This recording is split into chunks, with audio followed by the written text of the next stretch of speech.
Si vous suiviez la WWE autour de 2009-2010, vous avez sûrement vu passer un bon nombre de nouveaux catcheurs. Certains d'entre eux sont arrivés de nulle part et ont rapidement gravi les échelons pour s'établir comme de grandes stars dans l'entreprise, d'autres ont eu moins de succès et sont restés dans le milieu de la carte pour finir par disparaître malgré des débuts prometteurs, d'autres sont restés longtemps dans des positions importantes avant de subir une immense chute et de finir sur des scènes bien plus petites après avoir connu la WWE, certains évidemment ont eu beaucoup de succès et sont encore aujourd'hui les plus grandes stars de l'entreprise, et enfin certains ont eu une ascension surprenante qui s'est arrêtée du jour au lendemain sans réelle explication, et c'est notamment le cas de l'homme dont on va parler aujourd'hui. Je parle évidemment de Jack Swagger. On m'a souvent demandé de parler de Jack Swagger sur la chaîne, et franchement je comprends totalement pourquoi. En fait, c'est un catcheur qui en quelques mois est passé d'un inconnu à un champion du monde, et si certains le soutenaient et avaient envie de le voir aller encore plus loin, d'autres n'ont jamais compris pourquoi il a atteint aussi vite une place aussi importante alors qu'à leurs yeux, il avait rien de vraiment spécial. Mais du coup, pour comprendre d'où vient Jack Swagger et expliquer sa chute, il faut revenir un petit peu avant son début sur nos écrans. Parce que oui, en réalité, Swagger débute à la WWE un an avant de rejoindre le roster principal, et la première fois qu'il apparaît, c'est à la ECW que personnellement je voyais absolument jamais à l'époque. Alors, je crois quand même que c'était diffusé pendant un moment, genre sur Action ou quelque chose comme ça, donc si jamais vous êtes tombé dessus, dites-le moi, parce que je pense que vous faites vraiment partie d'une espèce rare. Mais bref, pour revenir sur Jack Swagger, il sort en fait d'un an dans le centre de développement de la WWE, et l'entreprise décide de lui faire confiance en l'emmenant sur les écrans de son troisième show, et qu'est-ce que c'est que cette merde? Attendez, mais ça c'est pas Jack Swagger, ça c'est Snitsky. Non mais sans déconner, qui a laissé Jack Swagger prendre cette tenue pour faire ses débuts sur les écrans de la WWE? C'est la pire idée. Et je vous jure, hein, il va pas shooter dans un bébé ni rien, hein. Il est vraiment là, premier degré, pour catcher dans cette tenue, c'est Snitsky.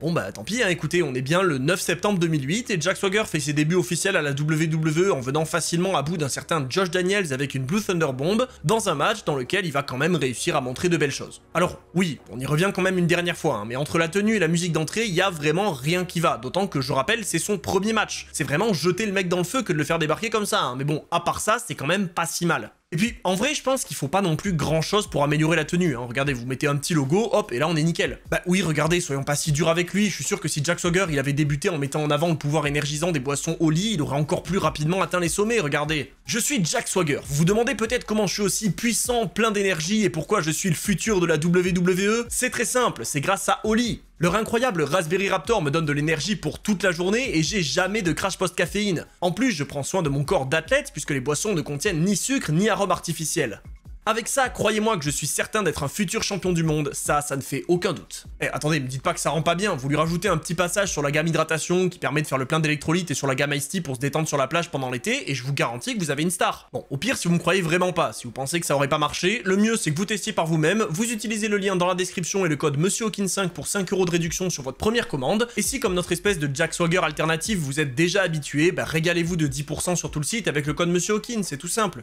Mais bon, pour quand même revenir sur la vraie histoire de Jack Swagger, malheureusement on peut pas refaire l'histoire, et en soi, même sans logo sur sa tenue, il avait quand même déjà quelque chose de spécial. Déjà, il a un côté arrogant qui fait que les fans ont un petit peu envie de le huer, enfin en tout cas qu'ils auront envie de le huer, parce que là, ils comprennent juste pas qui c'est. Il a un catch qui est déjà très déterminé, c'est celui d'un lutteur amateur qui a fait la transition vers la WWE, ce qu'il est réellement d'ailleurs, et quand on connaît le passé de Kurt Angle, bah on peut se dire que Swagger c'est presque son digne successeur. Du coup avec ça, il va enchaîner les victoires, enfin non, parce qu'il perd quand même un match par équipe 2 semaines plus tard, mais après ça, il enchaîne enfin les victoires, contre des noms un petit peu random, mais aussi quand même contre des catcheurs établis comme Tommy Dreamer, et il en profite aussi pour enfin changer de tenue, ce qui va rapidement l'amener très loin. Parce que oui, si on se rappelle de Sheamus qui débarque à la ECW fin 2009 et qui remporte le titre de la WWE 2 mois plus tard, bah on oublie souvent que Jack Swagger a quasiment fait la même chose. Alors, en moins bien quand même, hein, parce que lui il remporte pas le titre de la WWE, mais quand même, 4 mois après ses débuts à la ECW, il obtient un match de championnat contre Matt Hardy, et il le bat de manière très surprenante pour devenir de nulle part le champion de la ECW. Et donc, vu comme ça, l'ascension de Jack Swagger, bah, elle paraissait quand même très cool. Après ça, il va encore passer de nombreux mois à la ECW en continuant de progresser dans le ring et au micro, où je dois reconnaître qu'il n'est pas le meilleur à l'époque, mais au final, bah, il a presque pas besoin de ça. Il a le physique qu'il faut, l'attitude parfaite pour être un bon heel détesté par les fans, le côté lutteur amateur prétentieux fonctionne pas si mal que ça, et sur une scène comme la ECW, bah honnêtement, il se débrouille très très bien. Avec ce règne, il fait sa première apparition en pay-per-view lors du Royal Rumble en conservant contre Matt Hardy, qui sera d'ailleurs tellement hors de lui qu'il ira trahir son frère pour traumatiser les fans, et le All-American de son côté va enchaîner avec une rivalité contre Christian jusqu'au mois d'avril 2009, où il va faire ses débuts à Raw face à John Cena. Et donc, personnellement, c'est certainement là que je le découvre pour la première fois. Parce que oui, pour rappel, tous ses débuts à la ECW, là, c'est pas diffusé sur NT1, donc pour les jeunes fans comme moi qui regardent que Raw et SmackDown, bah ils voient juste un mec débarquer de nulle part avec le titre ECW, que d'ailleurs pour beaucoup on a certainement juste vu sur SVR 2009, et franchement, bah ça surprend un peu. D'autant que, on y reviendra, parce que mon avis sur Swagger il a évolué avec les années, mais à la base je l'aimais bien en fait. Il avait ce côté lutteur amateur qui rendait bien, comme je l'ai dit, et dans son match contre Cena il montre quand même de belles choses, avec en plus les commentateurs qui insistent sur le fait qu'il a annoncé à Cena qu'il allait le remplacer, donc à ce moment-là, bah on pouvait vraiment croire que c'était le futur de l'entreprise. Alors, bien sûr, il gagne pas son match contre le visage de la WWE, faut pas non plus abuser, même si ça aurait été peut-être l'occasion de créer un grand moment, mais cette première apparition a quand même l'air de convaincre les officiels qui envisagent déjà de l'emmener dans le roster principal. Mais bon, pour autant, ça va pas arriver immédiatement. Swagger va d'abord perdre son titre ECW lors de Backlash et il continue à tourner autour du titre pendant l'année 2009 en essayant de le récupérer, et même s'il reste une figure majeure de la ECW, on se doute que contrairement à d'autres catcheurs de là-bas, la WWE a déjà l'intention de le préparer pour les plus grandes scènes. Et justement, lors de l'épisode du 29 juin 2009, il est officiellement intégré au roster de Raw en participant à un gauntlet match face à Randy Orton, et déjà à ce moment-là, sa présentation est complète. En fait, ça fait plusieurs mois qu'il est celui qu'il restera pendant la majorité de sa carrière, mais j'attendais de le voir débarquer pour de bon à Raw pour en parler réellement. Parce que oui, on l'a déjà dit, mais à ses débuts, rien n'allait, hein, autant la musique que la tenue. Mais pourtant, rapidement, Jack Swagger s'est transformé pour devenir un catcheur bien plus crédible avec une place aux côtés des stars de l'époque. Et honnêtement, à ce moment-là, entre sa musique qui est très cool et que j'ai dû écouter en boucle dans les menus de SVR 2010 l'année suivante, et sa tenue qui correspond largement mieux à son personnage, ajouté en plus à son entrée avec les pompes qui a aussi marqué de nombreux fans et qu'on était beaucoup à refaire chez soi, bah on peut quand même dire que c'était un talent prometteur. Si on se place plusieurs années plus tôt, on a aussi vu des gars débarquer comme ça avec des tenues pas terribles et un personnage incomplet pour finalement se transformer et devenir d'immenses stars, voire même carrément les visages de la WWE. Donc au final, au moment où il intègre Raw pour de bon, bah rien ne dit que Jack Swagger va échouer dans l'entreprise. Bon, après avoir dit tout ça, faut quand même préciser que contre Randy Orton, il catche pas, parce qu'il va se faire volontairement décompter à l'extérieur pour aider la Vipère dans son match, ce qui d'un point de vue compétition peut paraître complètement nul, hein. On peut se demander pourquoi un catcheur débutant veut pas juste tenter sa chance contre un vétéran, mais d'un point de vue catch, ça reste hyper logique et ça développe encore plus l'aspect détestable de Jack Swagger qui veut aider un catcheur qui est lui-même détesté. Après ça, il va donc se présenter chaque semaine du côté de Raw, en tournant principalement autour du titre des États-Unis, et la WWE va décider de le construire de manière très classique, c'est-à-dire en lui donnant des victoires mais aussi des défaites pour l'intégrer progressivement au milieu de sa carte. Il apparaît en pay-per-view à plusieurs reprises et il tente de récupérer le titre des États-Unis une fois de plus, et même s'il ne fait pas une immense impression en sortant du lot comme un futur champion du monde, bah il a quand même une plutôt bonne ascension et il continue de développer un personnage de heel qui encore une fois fonctionne plutôt bien. Bon, après j'imagine que pour l'instant la plupart d'entre vous se souviennent surtout qu'il avait un cheveu sur la langue, qui était d'ailleurs beaucoup accentué aux commentaires français et même par Swagger lui-même dans ses promos, mais vous allez voir que ce côté un peu goofy et pas sérieux, bah Swagger va finir par le lâcher. Parce que oui, si l'année 2009 n'est pas incroyable pour lui, avec des matchs très courts à Raw et des passages à Superstars, l'année 2010 va venir marquer un grand changement pour le All-American américain.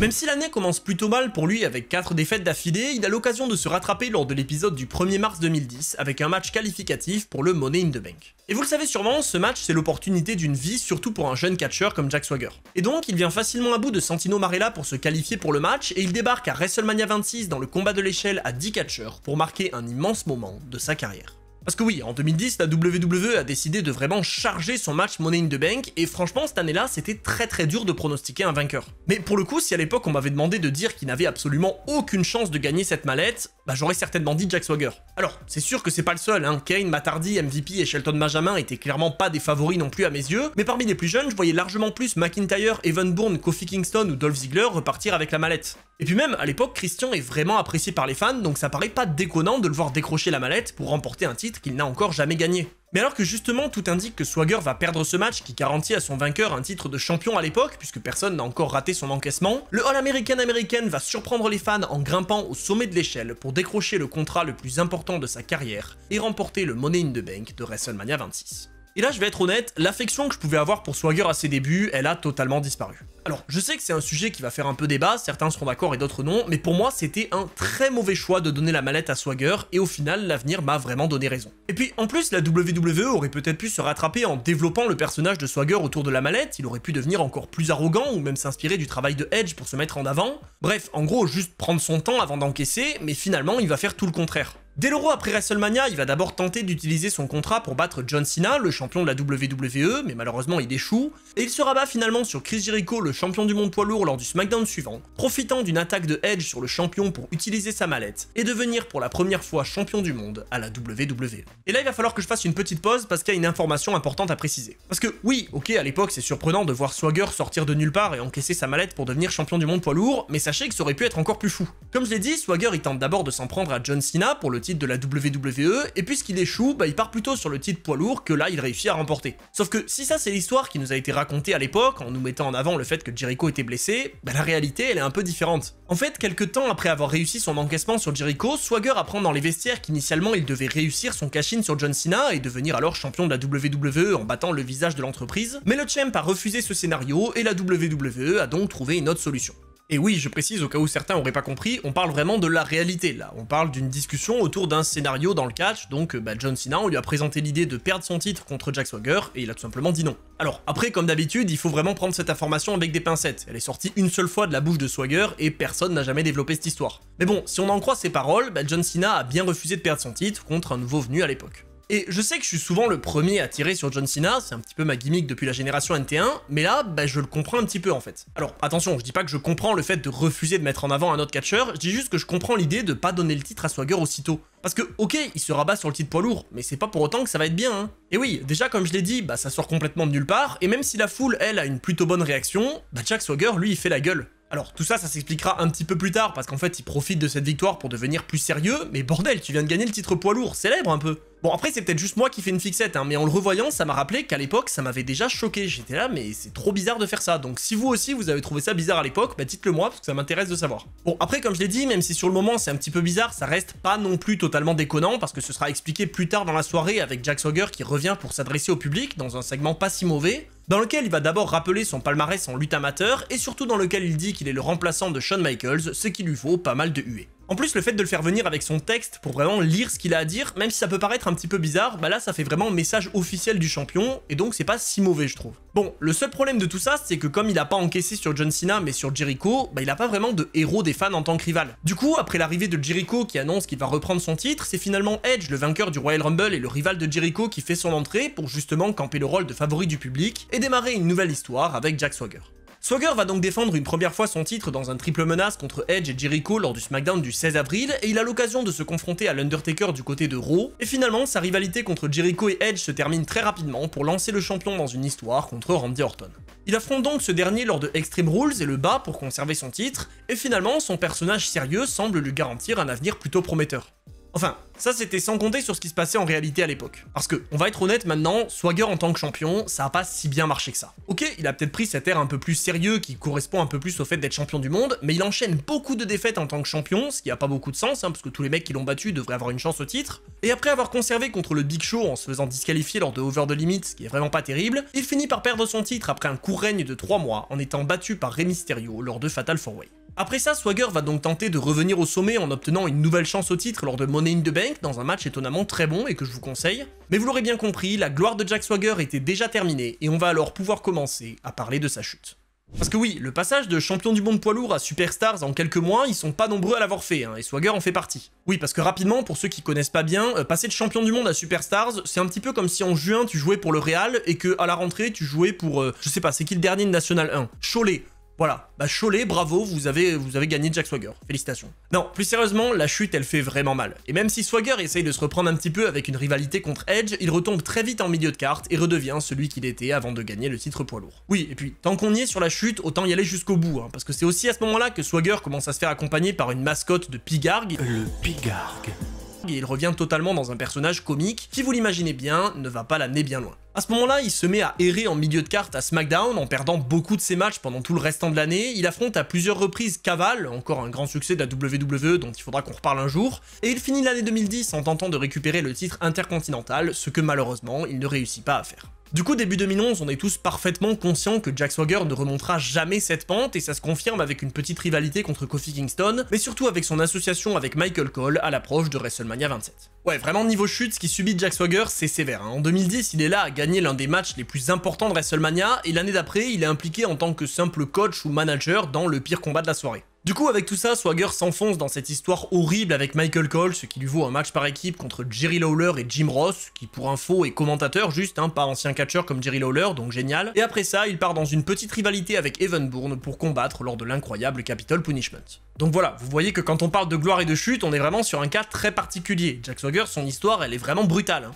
Et bien sûr, inutile de vous dire que ça s'améliore pas avec ça, il enchaîne les rivalités intéressantes qui finissent par le mener à faire équipe avec Dolph Ziggler en fin d'année 2011. Bon, pour être tout à fait honnête, cette équipe, j'en ai pas de très bons souvenirs. Pour moi, elle sortait un petit peu de nulle part avec Vicky Guerrero et je savais d'entrée de jeu qu'elle irait jamais très loin, ce qui bien sûr s'est très vite confirmé avec un échec dans leur quête au titre par équipe au mois d'octobre. Alors, c'est sûr qu'avec tout ça, on pourrait se dire que Jack Swagger va finir par se faire licencier très rapidement ou qu'il va continuer à errer dans des histoires peu intéressantes jusqu'à la fin de son contrat, mais vous allez voir que finalement, la WWE va vouloir relancer l'espoir en 2012. Oui, Jack Swagger, c'est un petit peu ça, hein. Un an sur deux, c'est pourri, et un an sur deux, il revient un petit peu sur le devant de la scène. Enfin, un an sur deux, vous allez voir, c'est plutôt un an sur trois en fait. Non, vraiment, parce que là, alors qu'il est associé avec Ziggler, il remporte le titre des États-Unis et même s'il le perd 2 mois plus tard contre Santino Marella, zéro van, rigolez pas, bah ça ajoute mine de rien un titre à son palmarès, et c'est peut-être un peu triste de se contenter de ça, mais c'est mieux que rien. Alors, ça le relance évidemment pas sur le devant de la scène pour autant, et il fait une nouvelle apparition décevante à WrestleMania 28 dans le match Team Johnny contre Team Teddy, et il finit par se séparer de Ziggler après encore de multiples échecs, mais au moins on peut dire qu'en 2012, bah il a chopé un titre de champion. Mais bon, si tout à l'heure je vous ai dit que c'était plutôt un an sur 3, c'est parce qu'en fait la deuxième partie de 2012, c'est vraiment pas glorieux non plus. À partir de là, c'est vraiment la chute complète et totale, il enchaîne les défaites chaque semaine pendant tout l'été, et il finit par disparaître des écrans pendant le restant de l'année pour aller continuer de se former. Avec tout ça, du coup, on va pouvoir arriver à l'année 2013, et si Jack Swagger avait subi une immense chute depuis sa montée rapide au sommet, il va pouvoir profiter de son retour pour surprendre tout le monde et se réinventer totalement, en devenant raciste. Non, c'est pas une vanne. Oui, vraiment, il revient avec quelques matchs en février et il finit par débarquer aux côtés de Zeb Colter lors du Raw du 11 février en se définissant comme un vrai américain. Oui, puis au cas où c'était pas assez clair dit comme ça, ce soir-là Colter il va lâcher une promo dans laquelle il dit qu'il ne reconnaît plus l'Amérique, que les gens n'ont pas le même visage que lui, et je suis pas sûr qu'il parle de sa moustache, qu'en plus il ne parle pas comme lui et qu'il faut s'en débarrasser parce qu'en tant que vrai patriote, ils doivent défendre les États-Unis. Bon oui, je sais que cette histoire est folle, mais malheureusement j'aurais pas le temps de la détailler aujourd'hui parce qu'elle est vraiment longue et finalement elle est pas mal controversée parce qu'à l'époque, bah forcément ça a surpris pas mal de fans de voir un tel personnage. Du coup je pense que je devrais y revenir en détail dans une vidéo dédiée, mais quand même pour rapidement survoler le sujet, bah mine de rien ça a beaucoup aidé Jack Swagger. Alors, c'est pas tant le fait de prendre une gimmick de patriote qui l'a aidé, hein, c'est plutôt le fait de changer de personnage, mais avec cette nouvelle association, Swagger progresse très vite en enchaînant les victoires, et il va même jusqu'à remporter l'Elimination Chamber pour avoir un match de championnat à WrestleMania 29. Comme quoi, à la WWE en 2013, être raciste...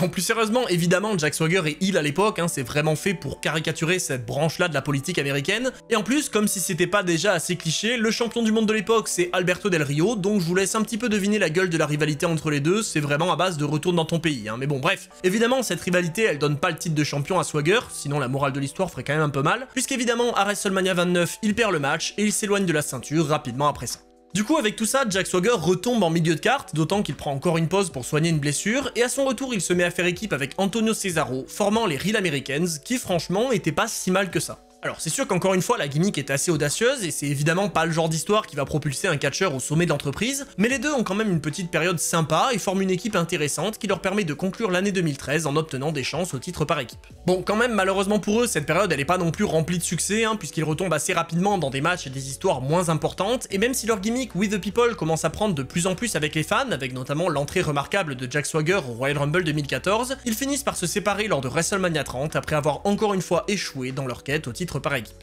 Avec ça, on peut vraiment imaginer que c'était terminé pour Jack Swagger, il avait eu un petit relent avec cette histoire et il s'était séparé de son partenaire en plus de perdre la rivalité qui avait suivi contre lui, mais à la surprise de tout le monde, l'été 2014 va relancer Jack Swagger dans une direction inattendue. Et oui, je sais, cette vidéo est riche en rebondissements, mais c'est vraiment à l'image du run de Swagger à la WWE. Parce que quelques mois après la fin de son équipe avec Cesaro, Swagger, qui a gardé sa gimmick de patriote, se retrouve en rivalité contre Rusev, et cette fois-ci, comme c'est contre un russe, bah il devient apprécié par les fans. Et oui, depuis le début, son personnage était vraiment une caricature de défenseur de l'Amérique, mais à force de convaincre les fans avec son excellente musique d'entrée et sa catchphrase prenante, bah Swagger il a réussi à inverser la tendance, et il devient alors le héros des fans qui défend son pays contre les Russes, qui eux n'ont de cesse de le critiquer. Alors, c'est sûr que pour nous, c'est pas forcément un personnage qui va nous parler énormément, mais pour être honnête, avec les fans qui répondaient très bien à ses promos et à ses entrées, bah je trouvais ça plutôt cool. C'est sûr que c'est pas encore ça qui va mener Swagger vers les sommets de la WWE, mais il a quand même une bonne petite rivalité contre Rusev, qu'évidemment il perd, parce que ce dernier reste invaincu pendant de nombreux mois, et après ça, Swagger continue en tant que face avec des histoires à droite à gauche, en étant certes de moins en moins mis en avant, mais en recevant quand même toujours de plutôt bonnes réactions.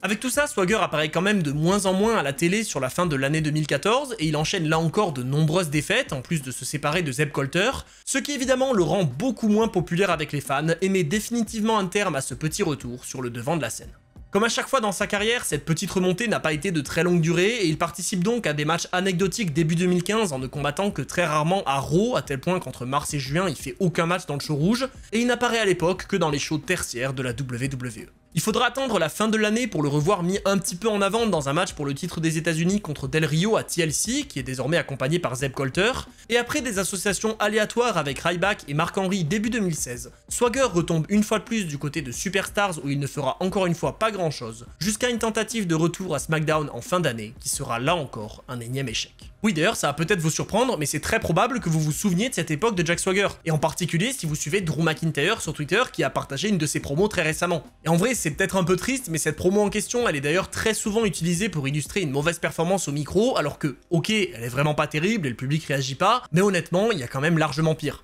Mais en vrai, tout ça, ça permet malheureusement d'illustrer l'image qu'avait Swagger à l'époque et qu'il a encore aujourd'hui, c'est-à-dire celle d'un catcheur qui a trop rapidement été placé au sommet, là où il n'avait pas encore sa place. Suite à ça, Jack Swagger va donc finir par quitter la WWE au mois de mars 2017, rejoignant un temps les scènes indépendantes avant de se lancer dans une carrière de combattant MMA du côté de Bellator, où il combattra 4 fois pour conclure sa carrière sur un palmarès de 3 victoires et un no contest. Entre temps, Swagger reste quand même encore dans le catch, avec notamment un passage du côté de la Lucha Underground, dont j'avoue j'avais aucun souvenir alors qu'il a quand même été champion du monde, et finalement, début 2020, il débute à l'AEW sous son vrai nom Jake Hager, pour avoir là aussi un run plutôt moyen à mes yeux. En fait, évidemment, après son run à la WWE et à son âge, il était pas là pour atteindre les sommets de l'entreprise, et donc il sera surtout utilisé en tant qu'associé de Jericho dans l'Inner Circle, en plus de faire des apparitions régulières dans le ring, notamment pour avoir ce fameux MMA Rules match contre Wardlow, qui honnêtement était vraiment pas terrible. Mine de rien, depuis 2020, Jake Hager c'est quand même une présence régulière chez AEW et il a récemment retrouvé un personnage un peu marrant avec son Bob là, qui veut absolument jamais perdre et qui personnellement me fait un peu rire.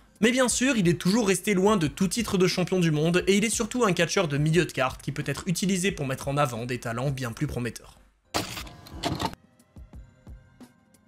Avec tout ça, on voit que la carrière de Jack Swagger, c'est vraiment l'un des exemples les plus marquants de rapide gloire menant à une chute importante, puisqu'après avoir montré de belles choses à la ECW et avoir rapidement remporté un titre de champion du monde poids lourd, sa carrière a vraiment pris un tournant décevant malgré quelques retours un peu marquants, notamment avec la gimmick du Real American. Personnellement, Jack Swagger, c'est un catcheur que j'ai jamais particulièrement apprécié, je lui ai jamais trouvé un style ou un charisme particulier qui me donnait envie de le soutenir, mais ça reste quand même un catcheur important des années 2010 à la WWE et qui, mine de rien, a marqué beaucoup de fans.